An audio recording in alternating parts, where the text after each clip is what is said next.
What's the meaning of antiquarian?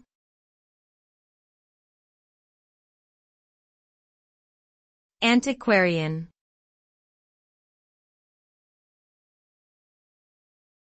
Antiquarian.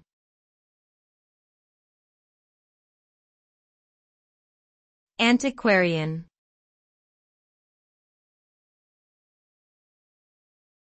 Antiquarian.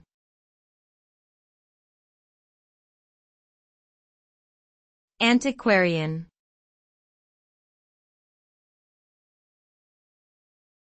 Antiquarian refers to someone who studies or collects antiques or artifacts from the past, particularly those of historical or cultural significance. This term can also describe an antique dealer, historian, or archaeologist who specializes in researching and preserving rare and valuable objects. Antiquarians often have a deep appreciation for the history and aesthetics of the artifacts they collect, and their work helps to preserve and promote understanding of the past.